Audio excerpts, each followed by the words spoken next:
ಎಲ್ಲರಿಗೂ ನಮಸ್ತೆ. So movie ಸಖತ್ ಗ್ರಿಪ್ಪಿಂಗ್ ಆಗಿದೆ. ಆ್ಯಕ್ಚುಲಿ ಆಡಿಯನ್ಸ್ನ 2.5 hours 3 hours ಒಂದೇ ಕಡೆ ಕೂರ್ಸೋದು ತುಂಬ ಕಷ್ಟ.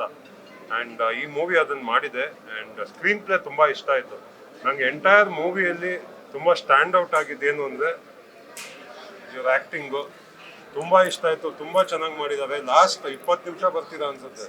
ಸೊ 20 ನಿಮಿಷ ಬಂದು ಇಟ್ ವಾಸ್ ವೆರಿ ಎಫೆಕ್ಟಿವ್. ನನಗೆ ಇವ್ರ ಆ್ಯಕ್ಟಿಂಗ್ ತುಂಬ ಇಷ್ಟ ಆಯಿತು. ಆ್ಯಂಡ್ ಪ್ರೆಸೆನ್ಸ್ ಇದೆಯಲ್ಲ ಸ್ಕ್ರೀನಲ್ಲಿ ತುಂಬ ಚೆನ್ನಾಗಿತ್ತು. And Arthana please come.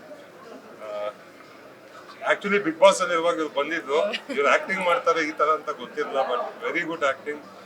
Best of luck for your future. ತುಂಬ ಚೆನ್ನಾಗಿ ಮಾಡಿದ್ವಿ. ಆ್ಯಂಡ್ ರಾಜ್ ಬಿ ಶೆಟ್ಟಿ ಅವ್ರ ಬಗ್ಗೆ ಹೇಳಂಗೆ ಇಲ್ಲ, is a veteran. But stand out of the movie is Anirudh. I seriously like this acting. So ಎಲ್ಲರೂ ನೋಡಿ, ತುಂಬ ಚೆನ್ನಾಗಿದೆ. ಯಾಕಂದರೆ ಕನ್ನಡ ಮೂವೀಸ್ಗೆ ನಾವು ಸಪೋರ್ಟ್ ಮಾಡಬೇಕು.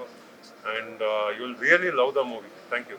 ಈ ಸಿನಿಮಾ ಬಗ್ಗೆ ಮಾತಾಡಬೇಕಂದ್ರೆ ರಾಜ್ಬಿ ಶೆಟ್ಟಿ ಸರ್ ಆ್ಯಕ್ಟಿಂಗ್ ಬಗ್ಗೆ ಮಾತಾಡೋದೇ ಬೇಕಾಗಿಲ್ಲ. ಯಾಕಂದರೆ ಅವರು ತುಂಬ ಅದ್ಭುತವಾಗಿ ಆ್ಯಕ್ಟ್ ಮಾಡ್ತಾರೆ.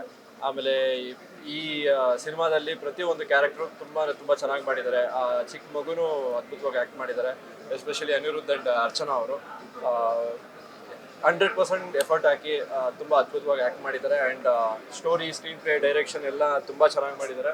And all the best sir. ಎಲ್ರಿಗೂ ಒಳ್ಳೇದಾಗಲಿ. ಪ್ಲೀಸ್ ಕನ್ನಡ ಸಿನಿಮಾನ ಥಿಯೇಟ್ರಿಗೆ ಬಂದು ನೋಡಿ. ಇಂಥ ಒಂದು ಒಳ್ಳೆ ಸಿನಿಮಾನ ನೀವು ಗೆಲ್ಲಿಸ್ಬೇಕು ಅಂತ ಕೇಳ್ಕೊತೀನಿ. ಒಳ್ಳೇದಾಗಲಿ. Thank you.